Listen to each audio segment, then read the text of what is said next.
Good morning, students. Today we are going to discuss about 8th standard social science, history, unit 3, rural life and society. In last class we discussed about the land revenue policy under the British, the three important land revenue policy under the British, the merits and demerits of the land revenue policy and the effects of the land revenue policy, and last, the peasants revolt. In that we discussed one topic from the peasants revolt. These were the topics we discussed in the last class. Now we are going to discuss about the peasants revolt. Now we are going to discuss about the remaining topics of peasants revolt. Okay. First one, Indigo revolt. First one, Indigo revolt. Indigo revolt in 1859 to 60. The Bengal indigo cultivators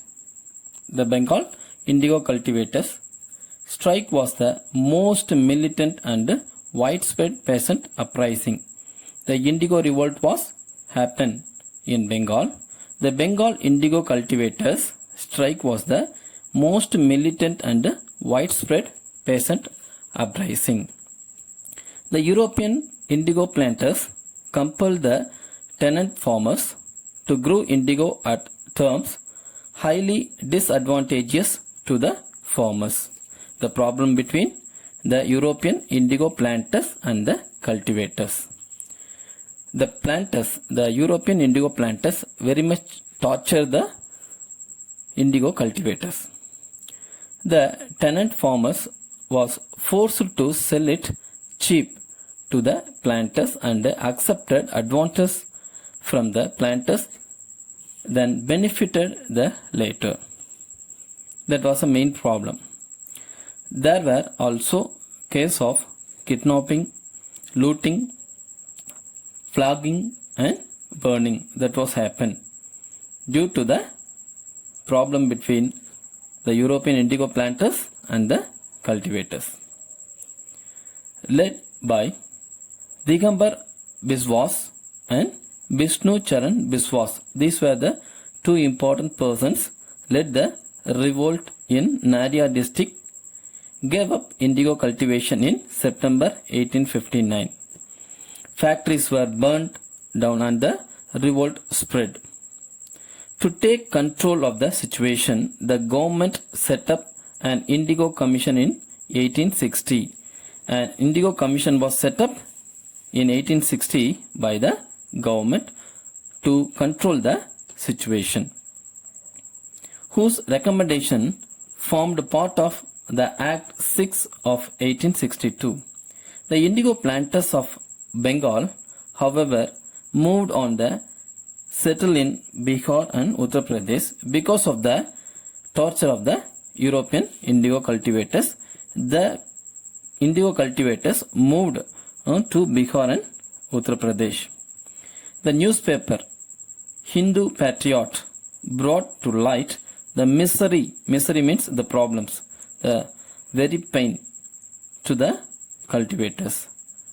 The newspaper Hindu Patriot brought to the light the misery of cultivators several times. That was a very big tool to expose the problem of the cultivators.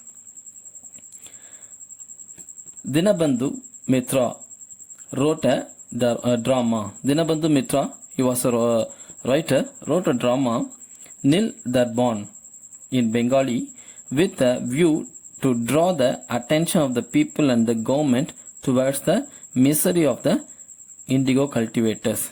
That was another way to expose the situation of the indigo cultivators. So he wrote a drama about the problem of the indigo cultivators. Second one, Pabna revolt. Pabna revolt in 1873 to 76. Pabna peasant uprising, a resistance movement by the peasant against the oppression of the Jamindars. The Jamindars were very much disturbed Pabna peasants.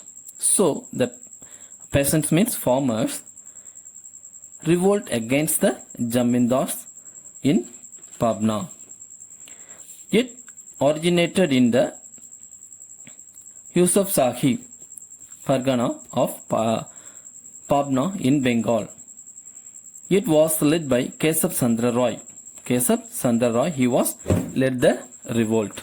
And the Jamindars routinely collected money from the farmers by the illegal means of forced levy, upwebs, and enhanced rent and also on. The farmers illegally collect the tax from the indigo cultivators in Pabna. So that was a main problem in Pabna. Next, the farmers were often evicted from the land on the pretext on no payment of rent. Non-payment of rent. That was a main problem. So that was a main crime imposed on the farmers by the Jamindars in Pabna. So that was a basic problem between Jamindars and the Pabna people. Next, large crowds of peasants or farmers gathered and marched through villages and Jamindars and appealing to other peasants to join with them. Funds were raised from the riots to meet the cost. Thus, struggle gradually spread throughout Pabna and then to the other districts of the East Bengal. The peasants or the farmers gradually gathered and fought against the Jamindars. Next, the fund was collected among them. Next, the struggle gradually spread throughout Pabna and then to the other districts of the East Bengal. Everywhere, agrarian, that means farmers, agrarian league were organized. The main form of struggle, what was the main thing of the struggle was that of legal resistance. There was very little violence. Was happened. It occurred only when the Jamindars tried to compel the riots to submit to their terms by force. There were only a few cases of looting of the houses of the Jamindars. A few attacks on police station took place and the peasants also resisted attempts to execute court decrees. Hardly Jamindars agents were killed or severely injured. Some of the places the revolt was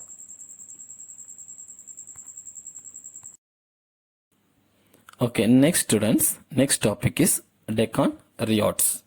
Deccan Riots in 1875. In 1875, the farmers revolted in district of Pune. That event has been called the Deccan Riots. That was happened in Pune, but that event has been called the Deccan Riots. The peasants or farmers revolted primarily against the oppression of local moneylenders who were grabbing their lands systematically. Because the moneylenders gave the money to the poor farmers, the farmers could not return the money to the moneylenders. That's why the moneylenders grabbing means they captured the lands of the poor farmers. The uprising started from a village in Pune district when the village people forced out a local moneylender from the village and captured his property. One moneylender was learnt a lesson from the poor farmers. So he was sent out from the village and the property of the moneylender was captured by the village people. Gradually, the uprising spread over 33 villages and the farmers looted the property of Marwari Saukars. The Marwari Saukars, a particular people, properties were looted by the small poor farmers. The uprising turned into violent when the Saukars took help of the police. It was suppressed only when the army was collected to control it. However, it resulted in passing the Deccan Agriculturist Relief Act. An act was passed by the government that is called Deccan Agriculturist Relief Act, which removed some of the most serious grievances of the peasants. Why the government introduced that act? That means that act removed some or important serious grievances of the peasants or the farmers. Next, Punjab peasant movement. Punjab farmers movement in 1890 to 1900. The farmers of the Punjab agitated to prevent the rapid alienation of their land to the urban moneylenders for failure to pay debt. The same problem was happening in Punjab. The poor farmers, they could not pay or return the money to the moneylenders. The government of India did not want any revolt in that province, which provided a large number of soldiers to the British Army in India. In order to protest the peasants of the Punjab, the Punjab Land Alienation Act was passed in 1900 as an experimental measures to be extended to the rest of India if it worked successfully in the Punjab. First, the government introduced a Punjab Land Alienation Act that was passed.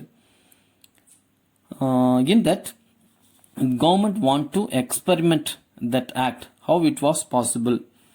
But that was possible. That's why the act was passed various part of India. The act divided the population of the Punjab into three categories. So, three categories of people were divided on the basis of the act. One is agricultural classes. First people, agricultural classes. Second people, statutory agriculturists. Second people, statutory agriculturists. Third one, rest of population including moneylenders. So, three were the three different categories in Punjab on the basis of the act. Next, restrictions were imposed on the sale and mortgage of the land forms the first category to the other two categories. The land, lot of restrictions was imposed on the sale of the land from the first category to the other categories. Okay, next topic is Champaran Satyagraha in 1917 to 1918. Champaran Satyagraha. Okay, the European planters of Champaran in Bihar restored to illegal and inhuman method of indigo cultivation at a cost which was wholly injustice. The European cultivators, they followed the illegal and inhuman activity in the method of indigo cultivation at a cost which was wholly injustice. Under the Tinkatya system, that system was followed in Bihar. In Champaran, the farmers were bounded by law to grow indigo on 3/20 part of their land and send the same to the British planters at price fixed by them. They were liable to unlawful extortion and oppression by the planters. Mahatma Gandhi took up their case. The government appointed an enquiry commission on the particular problem, on which Mahatma Gandhi was a member. The government appointed an enquiry commission about the problem. Mahatma Gandhi was a member of the commission. The grievances of the farmers were enquired, and ultimately the Champaran Agrarian Act was passed in May 1918. So after the enquiry of the commission, an act was passed that name was Champaran Agrarian Act was passed in May 1918. Okay, next Kheda Satyagraha in 1918. Kheda Satyagraha. In the Kheda district of Gujarat, due to constant famine, the continuous famine, the agriculture failed in 1918. Due to the famine, the people of Kheda, they could not practice the agricultural activities. So that was failed. Agriculture was failed in 1918. But the officers insisted on collection of full land revenue. The famine was practiced continuously, but the officers forced the cultivators to pay the full land revenue. That was impossible to the farmers. The local farmers therefore started a no tax movement in Kheda district. In 1918, Gandhiji accepted, and he was a leader of this movement. Gandhiji accepted and he was a leader of this movement because the people could not pay the tax. So that's why no tax movement was launched. In Kheda district in 1918, Gandhiji, he was a leader of this movement. Gandhiji organized the farmers to offer satyagraha and opposed official insistence on full collection of oppressive land revenue despite the condition of the famine. Gandhiji practiced the people through the satyagraha and opposed official insistence on full collection of oppressive land revenue despite the condition of famine. He inspired the peasants or farmers to be fearless and face all the consequences. The response of his call was unprecedented, and the government had to bow to the settlement with the peasant. Gandhiji encouraged the people with satyagraha, the ideas of satyagraha, and fearless and face all the consequences. The people very much respect the words of Gandhiji and practice the satyagraha in Kheda. Next, Sardar Vallabhbhai Patel emerged as an important leader of the Indian freedom struggle during this period. So during the period of Kheda Satyagraha, Sardar Vallabhbhai Patel, he was an important leader in Indian freedom struggle during the time of Kheda Satyagraha. Next we are going to discuss about Malwa Rebellion in 1921. Malwa Rebellion. The Muslim Malwa, the farmers of Malabar in Kerala, was very much suppressed and exploited by the Hindu Jamindars and British government. The Hindu Jamindars and the British government made a lot of disturbance to the Muslim farmers. So the Muslim farmers fought against the British government as well as the Hindu Jamindars. The Malwa farmers got momentum from the Malabar District Conference held in April 1920. Through this conference, they got more ideas about the revolt. This conference suppressed the tenants' cause and demanded legislation for regulating landlord and tenant relations. In August 1921, the Malwa tenants rebelled against the oppressive Jamindars. They fought against the Hindu Jamindars. In the initial phase of the rebellion, the Malwa peasants attacked the police station, public office, communications, and house of oppressive landlords and money lenders. So these were the places attacked by the farmers. By December 1921, the government ruthlessly suppressed the Malfa rebellion. The government ruthlessly suppressed the Malfa rebellion. According to an official estimate, as a result of government intervention, 2,337 Malfa rebellions were killed. 2,337 Malfa rebellions were killed. 1,650 persons were wounded, and more than 45,000 were captured as prisoners. So that was the end of Malfa rebellion.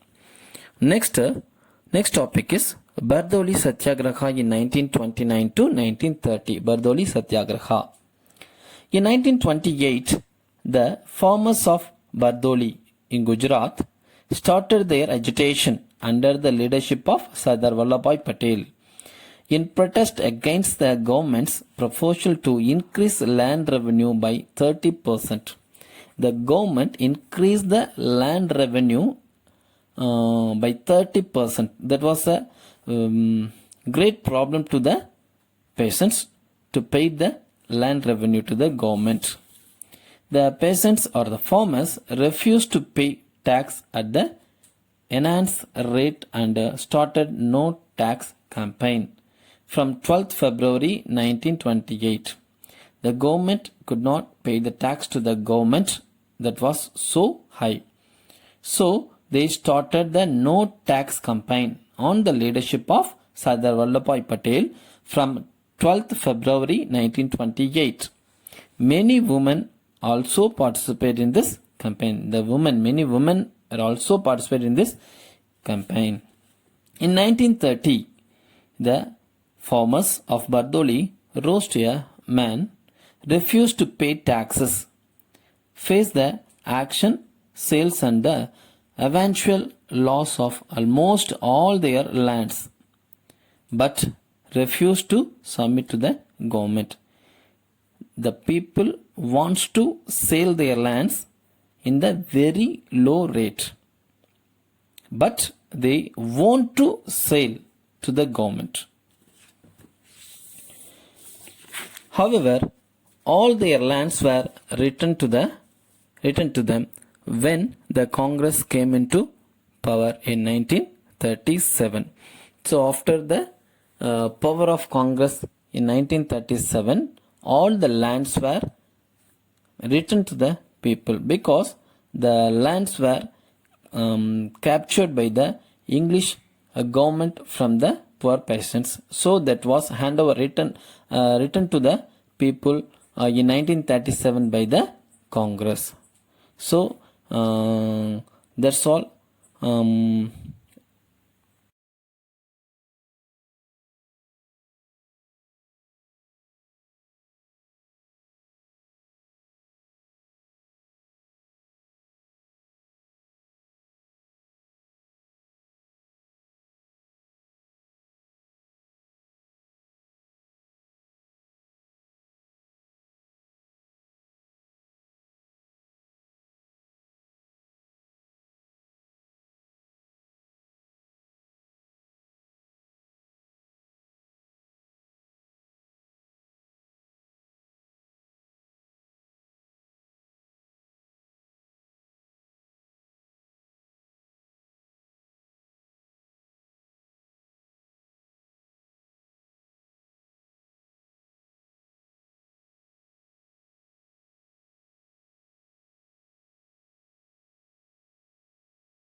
Okay students, now we are come to the conclusion. In this lesson, we can learn a lot of rebellions and how it was happened and what was the result of the rebellion. These and all we deeply discuss in this lesson. Okay. Thank you students. The lesson is over. Next lesson we will discuss in the next class. Okay. Thank you.